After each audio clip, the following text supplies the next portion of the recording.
You have questions, we have answers. This is Jane Muller. And this is Ken Muller. Welcome to our show, all about real estate with Ken and Jane. We have Russ Creange of CRC Services returning as our guest to continue our discussion on well water. Russ, welcome back to our show. Thank you for having me. Thanks for coming back today. Please give the listeners your contact info and just tell us briefly the services your company provides. Well, my phone number is 732-548-7363.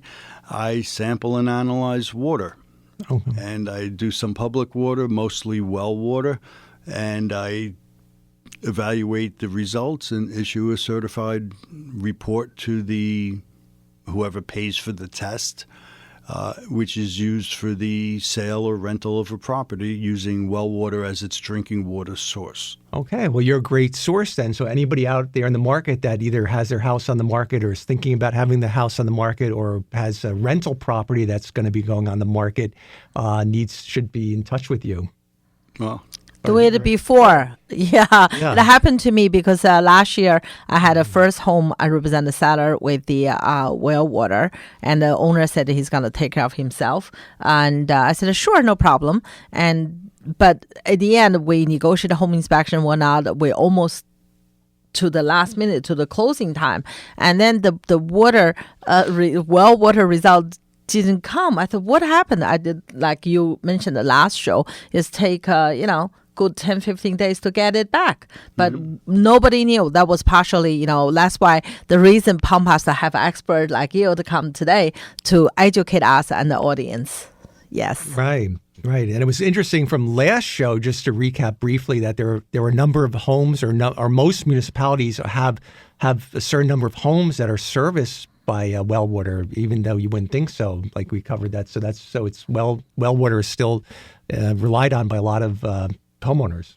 Maybe the quality of the water is better or good, right? Typically, well water is better.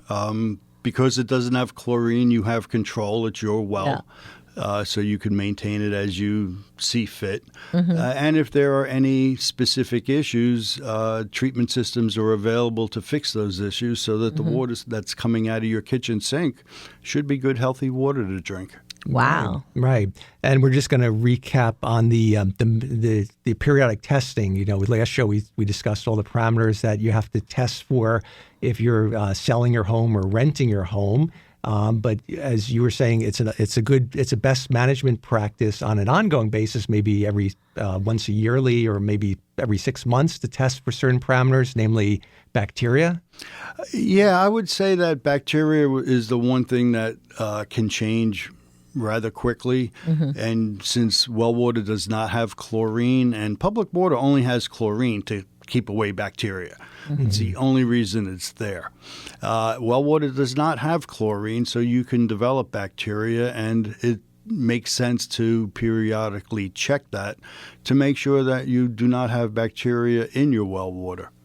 And doing that either semi-annually or annually at a minimum would be the minimum thing that you want to do as far as testing goes. Right, and that's not going to break the bank. It's not like you're doing a comprehensive testing, whereas the last show we said that maybe if you want to test for all the required parameters, you might be in the ballpark range of $1,000, whereas if you're just testing for a few parameters, bacteria, maybe a few others, the cost will go. It'd be a couple $100. It's let's put it this way. You'll spend more money if you buy bottled water than you would if you just tested your water. Right. That's true. And I think prevention is the key, right? And prevention absolutely is the key. Yeah.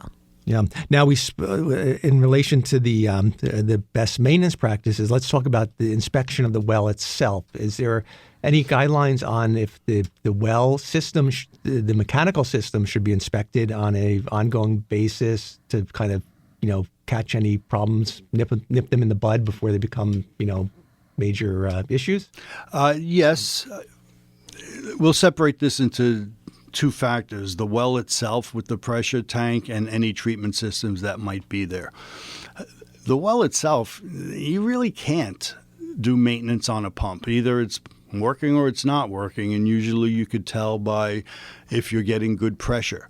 The pressure tank contains air, which should be serviced at least once a year to make sure that there's enough air in it. Just like if you take a bicycle and you park it in your garage for the winter because you're not going to ride it, and the next spring you go out to ride it and your tire is flat, you don't have a hole in your tire, it just lost air over time. Well, a pressure tank does lose air over time. And if you keep that maintained, I've seen pressure tanks that are 15, 20 years old. They last a long time if you keep it maintained. The pump itself, you're not going to pull the pump out of the ground just to check it. Right. So either it's working and you have good pressure or you don't. And then you just have to be cognizant of simple things like if you see that the water all of a sudden looks cloudy or dirty, you may want to have that investigated to find out why that might be. There might be a break in a line, something simple like that. Part of the wall of the well may have collapsed, creating a lot of sediment that you're pumping up. So you just want to be aware of something like that. As far as the treatment systems go, you should maintain them every year. If you have a water softener, it uses a brine tank. You need to make sure it's filled with salt all the time. If you don't have brine, you're not washing out the resin bed, and therefore the system's not getting cleaned. If you have an acid neutralizer, and I find this problem constantly, people don't service their neutralizer annually. And the whole point of the neutralizer is to raise the pH of the water into an acceptable level. And if you don't service it, the calcite that's in the neutralizer gets worn down. The pH drops. When the pH drops, the water becomes corrosive. Now you start getting holes in your pipes because the water's corrosive to the plumbing and it's wearing it out. Keep your treatment systems maintained. Will save you aggravation in the long run. That's a very important point about the maintenance system, that you're trying to help regulate or control the pH. If you don't give a watchful eye to that can damage the basic components of the well through corrosion. Yeah, and just to make a point here, I do not install or maintain treatment systems, and I do not simply because it's a conflict of interest. You never want somebody testing your water that could benefit if it fails. So usually people have companies that have installed the systems. They're usually good companies to call to provide the maintenance because they know the system, they know what they installed, they know when they, last serviced the neutralizer. So you want to call the companies that installed the system or a local company that you're comfortable with to maintain the system. And being the professionals, they would probably advise the homeowner that it needs to be checked or serviced on a yearly basis, or just like your car. Just like your car. They would remind the homeowner because they would know better than most homeowners would. Exactly. Yeah. I have a question. In case if the pipe have a crack or anything, you have to pretty much do the whole pipe, right? Not necessarily. If you could find out where the crack is, you can repair that. Okay. But it would involve a lot of digging, right? Because the well, again, why don't we go back and just recap the basic components of the well? If you could talk about the casing, the pipe material, and then the pump, and the well cap. If the break is in the line leading from the well to the house, then you have to dig it up and expose it and fix it.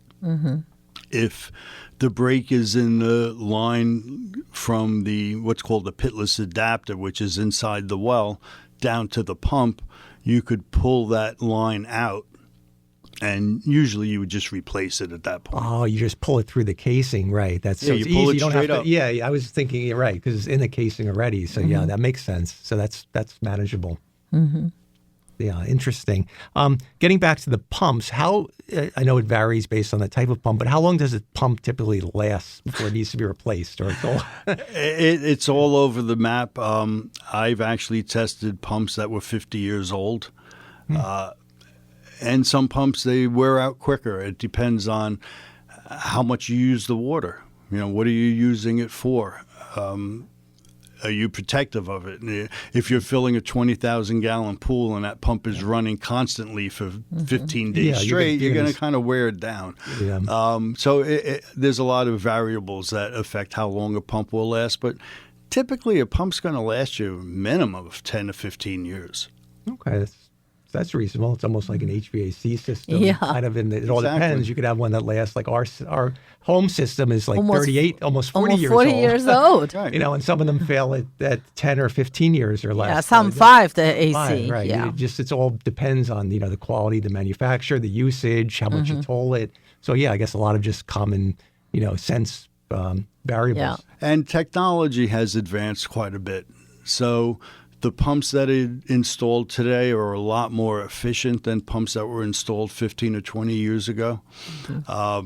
There are variable pressure pumps that they only go on when there's a demand for the water, which will make the pump last longer. So there's a bunch of variables that dictate how long the pump will last. Yeah. Now, talk about the position of the pump. I think last week's show you mentioned that there's 2 options. The more common option is to have the pump submerged, but there's another pump system that can actually be in the basement and can do the draw from there. Yeah, that's the old system, which is called a jet pump, and it injects air, which helps the water, and then it sucks the water out of the ground into the pressure tank.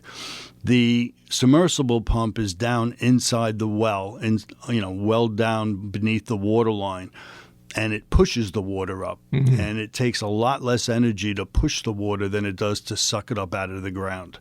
So a submersible pump is a lot more efficient and will give you better pressure and longer life. Interesting, yeah. So that means the new system now is more, if you want to have a new well to be installed, the most likely you have the new method as a practice, standard practice. Most new wells now being installed are using variable pressure pumps.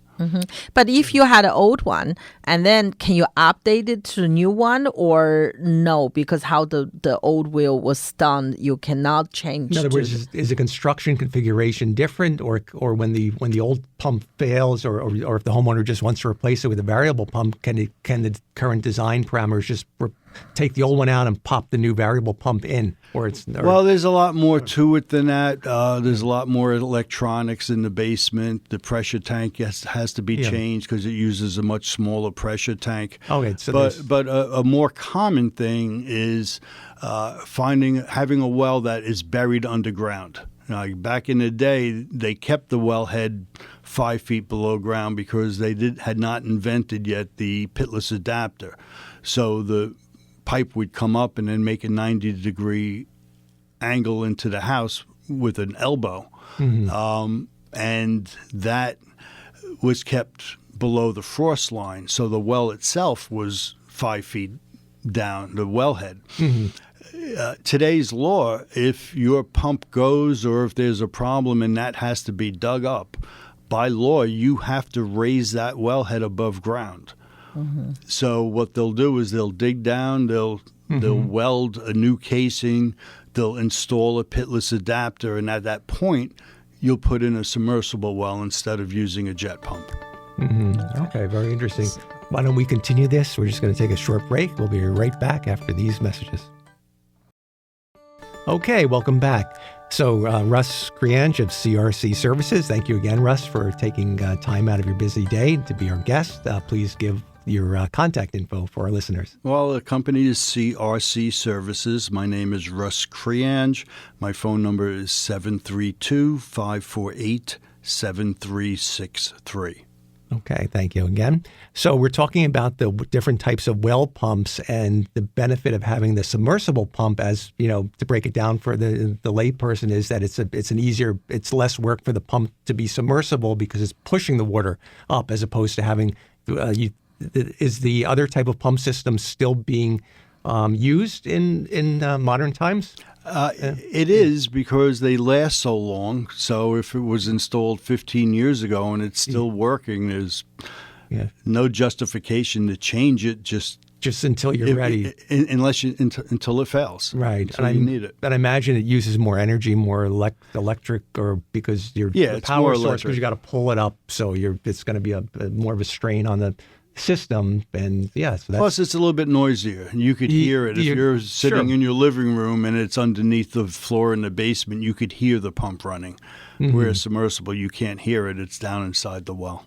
right. But if the test okay, so there's no requirement for the homeowner to bring it up to the new level, like use the new pump. Correct. Okay, Right. good. No, that's we need yeah. to. Okay, because like the test is only concerned with the quality of the drinking water. They're not concerned with the technology, how you get that water from the ground, from the aquifer up to the house. But the reason I ask that question, just like septic, right? Your septic work very well doesn't mean you don't. that's true, the yeah. code. Yeah, there's so a- now all the septic company got the memo, so have to that's a tie good up point, on the yeah. code. That's why I ask him, because during the deal, you don't want at the end of the day, just 2 weeks before Yeah. closing, and they said, "Well, you break the code." That's- so your That's well true. There's test different- was fine, there's but you different break the systems code. like septic. They changed the code in the 90s and in 2000. So a lot of homeowners say, the sellers say, well, our system is working fine. We never had a problem. It's doing its job, and it may very well be working properly, but it doesn't meet the code requirements of the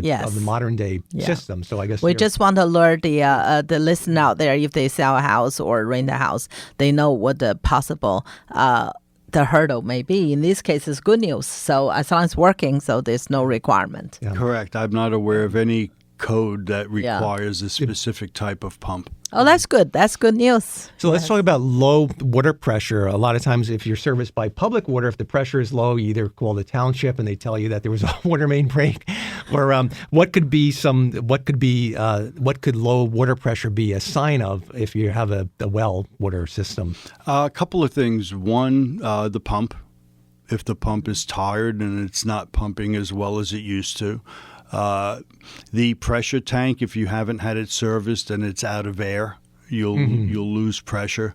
The most common result of low pressure is a clogged filter or a clogged aerator at the sink. I see that a lot. Interesting. If Okay. you have hard water and you do not have a treatment system like a water softener to remove the calcium, it'll build up on the aerator, and people will call me, I don't have any water pressure. I'll get to the house, I'll take the aerator off, turn the sink on, you got plenty of pressure. It's just that the aerator just the is clogged. calcium, it's calcified, so it's blocking the aerator. Yeah. Very common. Interesting. Yeah. Once again, go back to maintenance issue, right? If you check it annually, you will have the problem. Yeah. So are the modern day construction of wells, let's talk about the well cap. That you said is how do you if somebody's looking for the well, is the well cap at ground level, or that itself, the cap for the well, the cover is submersed below ground? The law is that the well head, which is what the cap rests on, must be a minimum of, I think, 12 inches above grade. So you'll see a pipe sticking up out of the ground with a cap that looks like a little mushroom cap on top of it. A big mistake people make is that they don't like the way it looks, so they'll buy one of those fake plastic rocks and put it over the top. And what happens is that protects insects from the predators, which are essentially birds, and you'll get insect nests building up under that rock, and that will contaminate the well. I've actually done one where it happened. The wellhead happened to be like 2.5 feet above grade, so it was a big rock, and it was contaminated. And I pulled the rock off, and it looked like a termite mound. It was an ant mound from the ground all the way up to the well cap, with millions of ants crawling in and out, which was the cause of the bacteria failure. Wow. Wow. Yeah. So self-inflicted. So it's good to inspect that on a periodic basis. That led to my next thing, which you kind of answered. Obviously, you want to take common sense. You want to take a look at it to make sure that nobody hit it with a lawnmower and dislodged the cap or loosened the cap, because that will allow egress for an insect.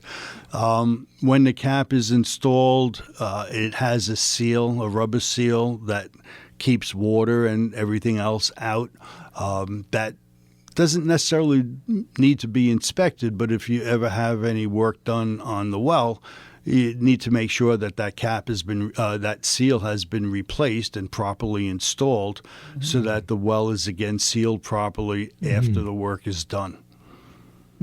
Interesting. Okay. If the owner hire your service to do an annual check or semi-annual check for the bacteria, would you normally go around just have a quick look the whole system, or no? Or could just they- Typically, that's part of my service. Yeah. Is that I'll look to see the well cap, and a lot of times I've had this happen where I'll go out to the well cap and somebody forgot to put a bolt in and it's loose, and I'll tell the owner, that's why you failed for bacteria. You could see the spider see the webs. infiltration Well, you come- can see the spider webs all built up around it, and clearly insects are getting in and out, and that's your most common cause of bacteria failure is ants and spiders. And I've actually, in my experience, have taken a well cap off and had a hornet's nest attached to the bottom of the cap. And then and then you ran from for shelter because you don't want to be anywhere. You want to allow the pest control company to deal with that. It was pretty exciting. Yes. Swarm of hornets coming out. The homeowner was next to me. We're both running down a driveway, and as we're running, I turned to him and I said, I think I know why you failed for bacteria.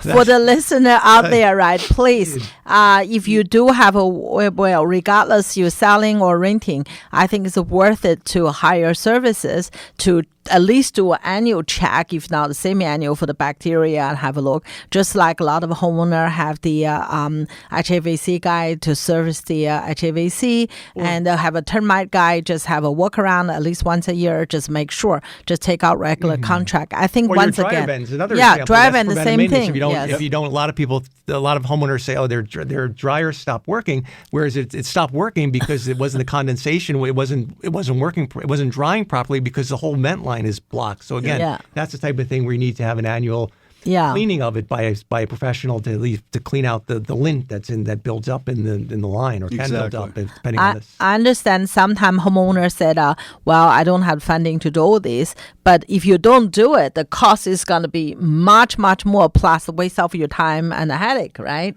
Yeah, and it makes me laugh personally because I'm in the business.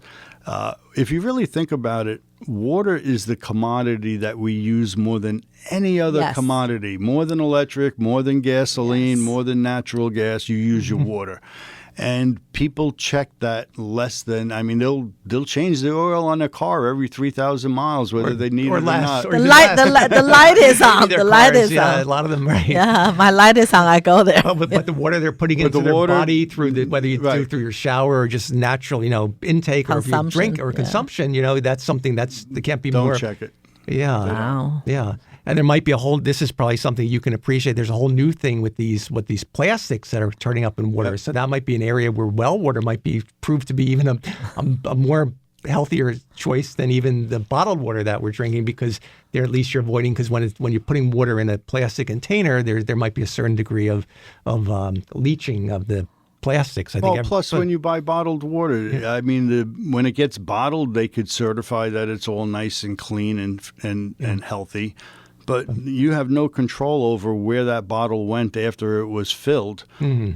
It might be stored in a warehouse that has 120-degree temperature for 3 months before you see it. Yes. Right. So you have control over your own well. Right. So it only makes sense to have the professional like yourself come out there, test the parameters like bacteria and others that may need to be tested on a periodic basis, do a visual inspection. Once again, Russ, we're out of time, but thank you so much for being our guest, and please share your contact info with our listeners for one last time. All right. The company is CRC Services. My name is Russ Creange. My phone number is 732-548-7363, and thank you for having me. It's been our pleasure. If you have a well, regardless you want to sell or rent or stay, please call Russ. Please call. Get help. Give him a call. Yeah, thank you. Thanks, everyone. We'll see you next week. Have a Be good one. safe.